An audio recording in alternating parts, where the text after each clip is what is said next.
आत्मिक विकास के लिए बहुत पुरुषार्थ करने की आवश्यकता पड़ती है, किंतु आत्मिक विनाश के लिए पुरुषार्थ की आवश्यकता नहीं पड़ती, अनायास उसका पतन होता है। जबकि उन्नति के लिए निरंतर प्रयास करना पड़ता है, तब कहीं जाकर के उच्च स्थान पर पहुंच जाता है। आगम ग्रंथों में कर्म सिद्धांत का वर्णन मिलता है और उसमें जो 8 प्रकार के कर्मों का वर्णन है, उसमें एक गोत्र कर्म का भी वर्णन आता है। गोत्र किसको बोलते हैं? जिस कर्म के उदय से निंदनीय कुल में पैदा हो जाता है, उसका नाम नीच गोत्र है। और जिस कर्म के उदय में पूजनीय कुल में पैदा होता है, अर्थात वह कुल पूजनीय इसलिए कहा, उस कुल के आधार से विकास होता है। उस कुल के निमित्त को लेकर के धर्म की आराधना की जा सकती है, इसलिए उसको उच्च गोत्र की संज्ञा दी। ये सामान्य रूप से ये गोत्र का स्वरूप आपके सामने रखा, किंतु विशेष रूप से इस विषय में और खुलासा किया है आचार्यों ने। वह ये है कि संतान क्रम से आया हुआ जीव का जो आचरण है, उसका नाम गोत्र कहा। संतान क्रम का अर्थ परंपरा से आया हुआ जो जीव का आचरण है, वह गोत्र संज्ञा को पाता है। और वह परंपरा से आया हुआ जीव का आचरण यदि उच्च है, उसका नाम उच्च गोत्र है। और परंपरा से आया हुआ जो जीव का आचरण यदि निम्न स्तर का है, उसका नाम नीच गोत्र माना है। यह अर्थ नहीं लेना चाहिए उच्च गोत्र में कोई पैदा हुआ है और उस परिवार में मान लो बेटा है, वह व्यसनी हो गया। व्यसनी हो गया है इसलिए उसको नीच गोत्री कह दें, ऐसा नहीं। क्योंकि पैदा जो हुआ है वह उच्च कुल में पैदा हुआ है। वर्तमान में उसका आचरण विपरीत देखने में आ रहा है, किंतु वर्तमान के उस विपरीत आचरण को लेकर के उस गोत्र को हम नीच गोत्र नहीं कह सकते, क्योंकि परंपरा से उच्च आचरण आया है। वर्तमान में किसी निमित्त को लेकर के आचरण में विपरीतता आई है, तो वह तात्कालिक मानी जाती, वह विपरीतता। किंतु उसका जो गोत्र है वह परंपरा से आया हुआ उच्च आचरण जो कर रहा है, उसमें पैदा हुआ है, इसलिए वह उच्च गोत्री माना जाता है। और कोई परंपरा से नीच आचरण को लेकर के आया है, उसकी जो संतान होगी वह संतान नीच गोत्री मानी जाती है। क्यों? भले ही वह वर्तमान में उच्च आचरण भी कर ले, किंतु परंपरा उसकी ठीक नहीं है। जैसे समझने के लिए, एक वह व्यक्ति है जिसका वर्ण कौन सा है? शूद्र है। शेड्यूल कास्ट जिसको बोलते हैं। और मान लो उसने जैन धर्म के प्रभाव से आचरण में अंतर लाया है। मान लो उसने मद्य मधु मांस का त्याग भी किया है, रात्रि भोजन का भी त्याग कर लिया है, छान करके भी मान लो पानी पी रहा है। ये सारे सारे वर्तमान में उच्च आचरण वह कर रहा है, फिर भी उसका गोत्र नीच ही माना जाता है। इसलिए वह मंदिर आदि में प्रवेश नहीं कर सकता। ये वर्ण व्यवस्था है।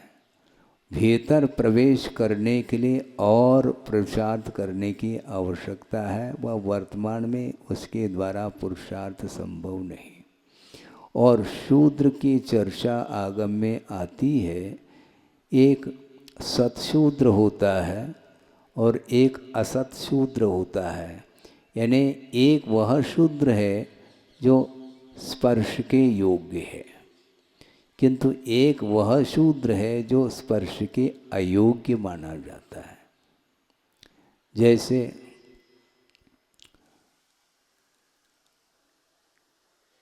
आप क्या बोलते हैं उनको अपनी भाषा में? बाल बनाता है, नाई बोलते हैं। नाई हैं, तेली हैं, ये सारे के सारे असतशूद्र नहीं माने जाते, सतशूद्र माने जाते हैं। किंतु जो असतशूद्र है वह स्पर्श के योग्य नहीं होता, चमार आदि होते हैं। तो इस प्रकार सतशूद्र जो होता है उसके लिए कुछ धार्मिक आचरण के अपेक्षा से, चारित्र के अपेक्षा से उसका विकास हो सकता है, इसमें बाधा नहीं। किंतु इसमें भी विशेष रूप से उसमें प्रवेश कराने के लिए वह सारा का सारा विषय गुरु के लिए जाता है। गुरु के बिना कोई भी इस प्रकार का परिवर्तन संभव नहीं है। क्योंकि वर्तमान में जो जैन कुल में पैदा हुआ है, इसके उपरांत भी उसकी भी परीक्षा की जाती है, तब कहीं जा कर के प्रवेश पाता है। तो ऐसी स्थिति में जो अदर पैदा हुआ है उसकी परीक्षा की आवश्यकता पड़ती है। तो कुल मिलाकर के आशय ये है, जो नीच कुल में पैदा हुआ है वह नीच गोत्री माना जाता है। तो वो नीच गोत्र नीच कुल में पैदा क्यों हुआ, यह प्रश्न है। नीच कुल में पैदा हुआ है, ये कार्य हुआ है, किंतु पैदा क्यों हुआ, क्यों हुआ, इसका उत्तर आगम से दिया जाएगा। क्योंकि कल भी हमने बात कही थी या परसों, कर्म सिद्धांत में प्रत्येक कर्मों के आश्रव के लिए विशिष्ट परिणाम हुआ करते हैं। क्योंकि जब तक परिणाम नहीं होंगे तब तक भिन्न भिन्न प्रकृति को लेकर के कर्म का आश्रव संभव नहीं है। तो इसलिए नीच गोत्र का आश्रव किन परिणामों के द्वारा होता है और उसका स्वामी कौन है, इसको लेकर के चर्चा यहाँ पर की जा रही है। या प्रवचन होते हुए भी सिद्धांत का विशेष दिया जा रहा है, यह भी आवश्यक है आप लोगों के लिए। उमा स्वामी महाराज ने छठे अध्याय में इस प्रसंग को रखा है कि नीच गोत्र का आश्रव किन परिणामों के द्वारा होता है। परात्म निंदा प्रशंसे सदसत गुणोच्छादनोद्भावने च नीचैर गोत्रस्य, एक सूत्र आता है। पर की निंदा, ध्यान से सुने, पर की निंदा, पर की आलोचना, पर के प्रति घृणा की दृष्टि से देखना, पर की अवज्ञा करना, ये सारे सारे परिणाम नीच गोत्र के आश्रम के लिए कारण है। इसके साथ साथ दूसरे की निंदा करता हुआ अपनी प्रशंसा का जो भाव रखता है वह नीच गोत्र का बंद करता है, आश्रव करता है, ऐसा आया है। अब सोचने की बात है, दिन भर में अपने अंदर परिणाम उत्पन्न होते रहते हैं, तो दूसरे की निंदा के भाव होते क्या नहीं है? होते हैं ऐसा कहो, क्योंकि सत्य बोला करो। हाँ, दूसरे की निंदा के भाव भी हो और कह दो नहीं महाराज हमारे नहीं होते हैं। हाँ, नहीं होते हैं तो अच्छी बात है, लेकिन देख लेना, क्योंकि आपके भीतर जो परिणाम उत्पन्न हो रहे हैं उसका ज्ञान मुझे नहीं हो सकता। इस प्रकार कई बार आपके सामने रखा है। आप अपने परिणामों का परीक्षण करने का पुरुषार्थ करो। हम किसी को कहें अथवा न कहें, किंतु बैठे बैठे बैठे दूसरे के बारे में किस रूप में परिणाम उत्पन्न होते हैं, दूसरे के हित के परिणाम होना और दूसरे के अहित के बारे में परिणाम होना, इसमें जमीन आसमान का अंतर है। आप अपना कल्याण कर सको या न कर सको, किंतु दूसरे के अकल्याण का भाव तो नहीं आना चाहिए। किंतु संसारी प्राणी ईर्ष्या के कारण, द्वेष आदि के कारण दूसरे की आलोचना करता है। कभी भी गुणों की आलोचना नहीं होती, गुणों की निंदा नहीं होती, गुणों की अवज्ञा नहीं होती, किंतु हमेशा गुणों का समादर होता है, गुणों की प्रशंसा की जाती है, किंतु अपनी नहीं।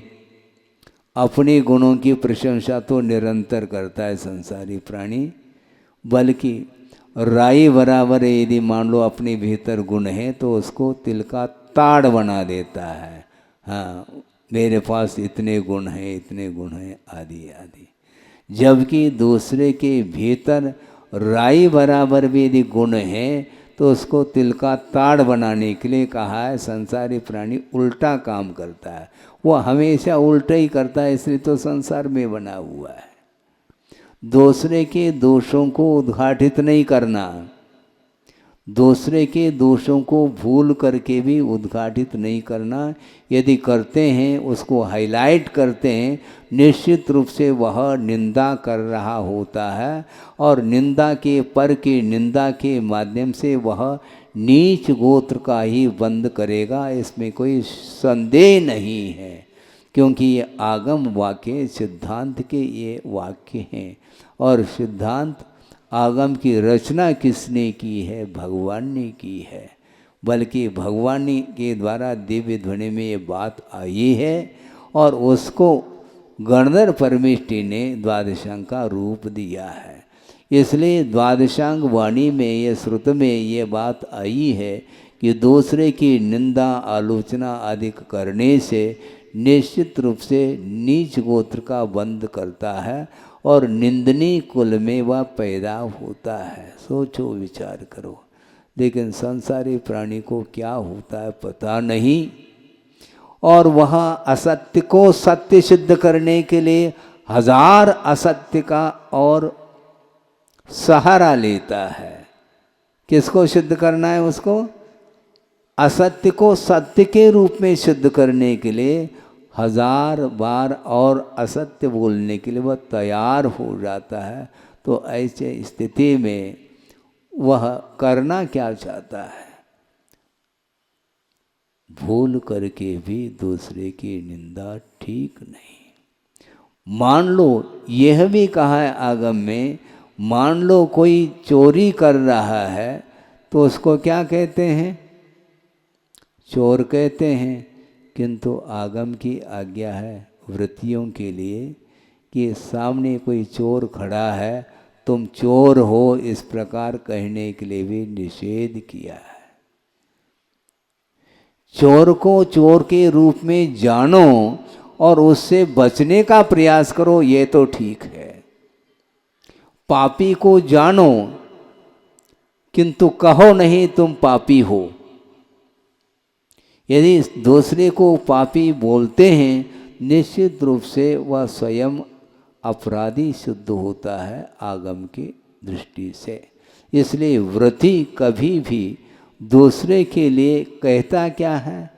वह कहता कुछ नहीं, जानता है। यदि गुणी देखने में आता है तो उसकी प्रशंसा करता है, और गुणी नहीं देखने में आता, कोई मान लो अवगुणी देखने में आ रहा है, तो वह माध्यस्थ भाव का धारण कर लेता है। माध्यस्थ भाव को रखता है, कभी भी वह नहीं कहता मुख से कि तुम अपराधी हो। अपराधी को अपराधी कहना भी बड़ा अपराध माना गया है, और जो निरपराध व्यक्ति है उसके लिए भी वह अपराधी सिद्ध करने का पुरुषार्थ करता है। तो उससे बढ़कर के दुनिया में और कोई भी पापी नहीं है। यह मैं नहीं बोल रहा हूँ, आगम बोल रहा है, ये ध्यान रखें। तो मैं ये कह रहा था, दूसरे की निंदा का भाव करने से नीच गोत्र का बंध होता है, और अपनी आत्म प्रशंसा करने से भी नीच गोत्र का बंध होता है। अपनी प्रशंसा करने के लिए खड़ा हो जाता है। अपनी प्रशंसा वह चाहता है दूसरे के द्वारा। दूसरा यदि मान लो आपकी प्रशंसा करता है तो आप वंस मोर कहते हैं। मान लो कोई आलोचना कर रहा है तो उसके ऊपर वार करते हैं, ये होता है। तो इसके द्वारा अनर्थ हो रहा है, ये ध्यान रखें। बहुत कठिन काम है।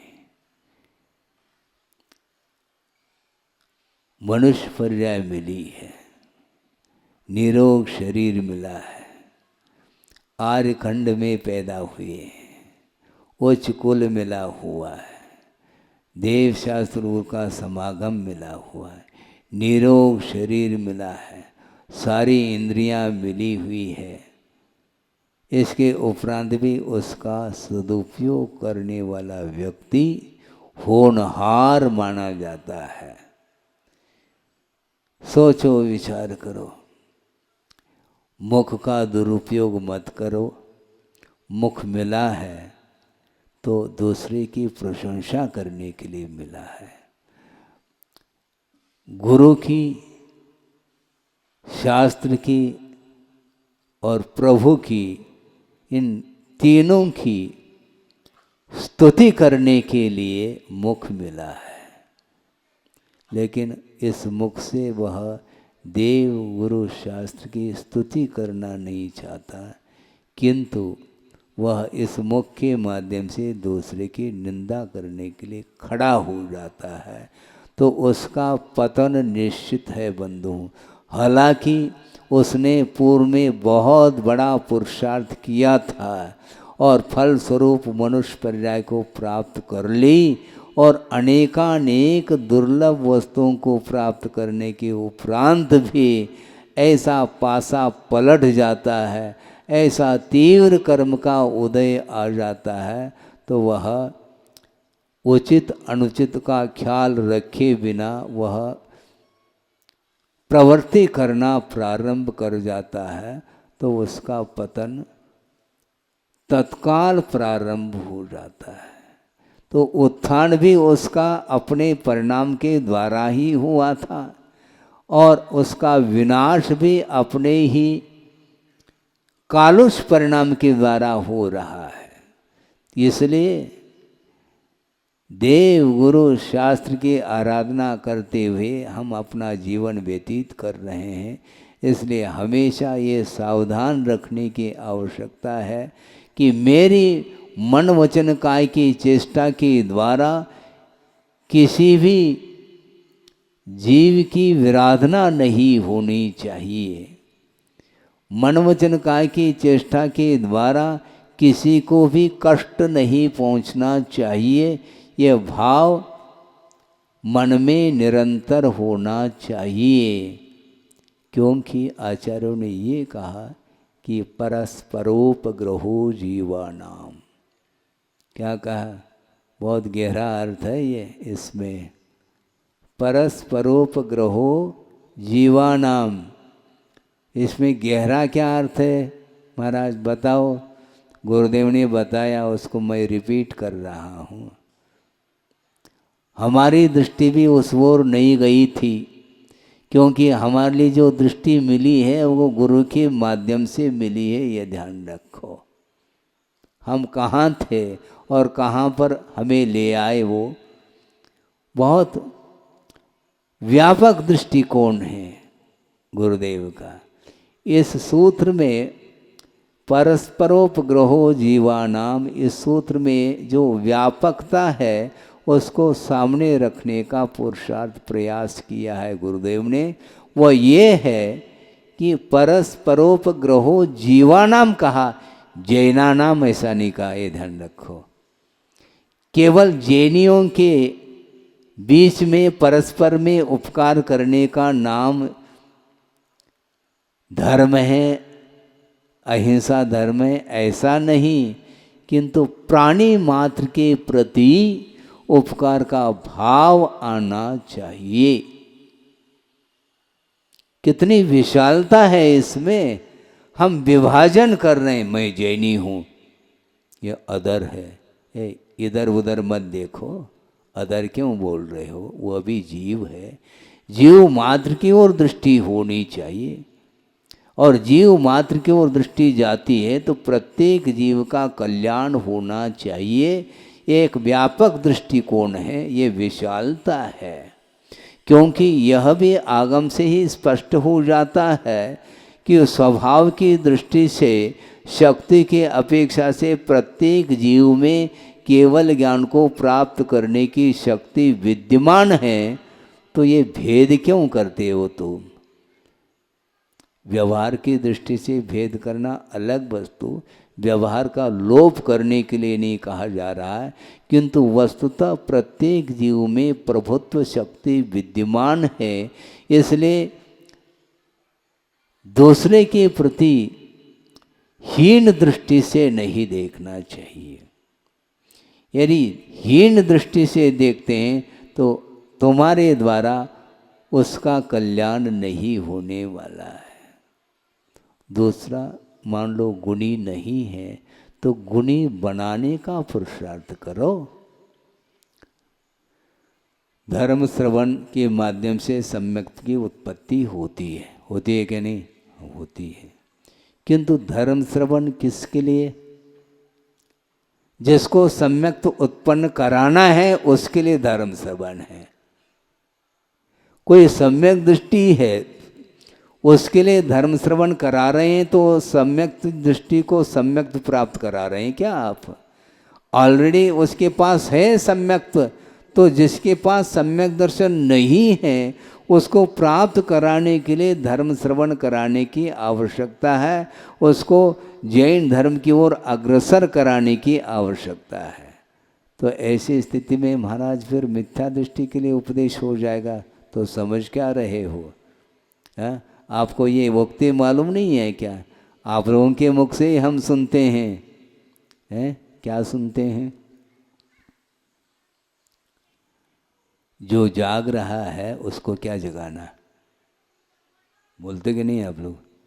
जो सो रहा है उसको जगाया जाता है, जो जाग रहा है उसको क्या जगाना? वो अपने आप जगा हुआ है, वो सो थोड़ी रहा है। तो जो सो रहा है, जिसके पास सम्यक दर्शन नहीं है, उसको प्रकाश देने की आवश्यकता है। मोह रूपी अंधकार में जो घूम रहा है उसको दीपक दिखाने की आवश्यकता, प्रकाश की आवश्यकता है। तो इसलिए एक मिथ्या दृष्टि भी क्यों न हो, उसके प्रति भी उपकार का भाव आना चाहिए, अनुग्रह का भाव आना चाहिए। आप सोचो, विचार करो। किंतु संसारी प्राणी की दृष्टि बहुत संकीर्ण मनोवृत्ति वाला है मानव, उसके अंदर विशालता नहीं है। आप सोचो वर्तमान योग आदि पढ़ते हैं? हाँ पढ़ते हैं महाराज। क्या पढ़ते हैं, याद आ रहा है आपको कोई कथानक? मैं कथा सुनाने के लिए नहीं बैठा हूँ, प्रसंग दे रहा हूँ। गुरुओं की दृष्टि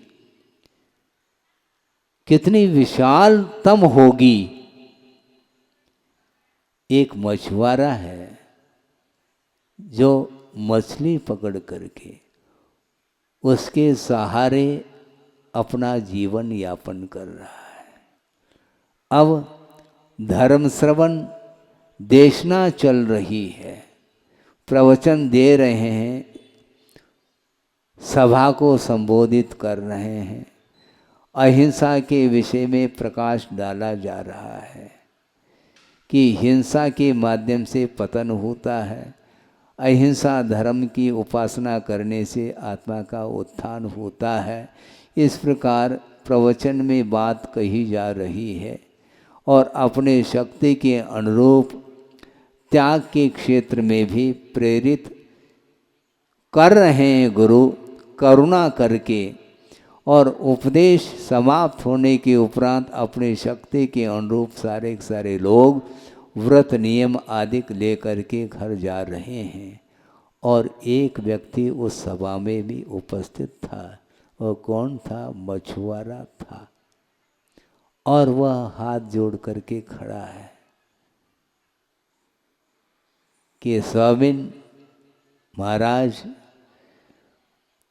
मैं तो कुछ कर नहीं सकता, मेरे सामने त्याग करने वालों की संख्या तो अनगिनत है, लेकिन उसी सभा में मैं बैठा हूँ, मेरे द्वारा त्याग करने के लिए आप कहेंगे, उसके पहले ही आपके सामने मैं हाथ जोड़ करके बोल रहा हूँ कि मैं कुछ भी त्याग नहीं कर सकता महाराज, क्योंकि जीवन यापन करने के लिए और कोई साधन नहीं है। मैं सुबह से शाम तक जाल बिछा करके बैठता हूँ नदी के किनारे और मछली पकड़ करके उसके माध्यम से मैं अपना भी और परिवार का भी पालन पोषण इसके द्वारा करता हूँ।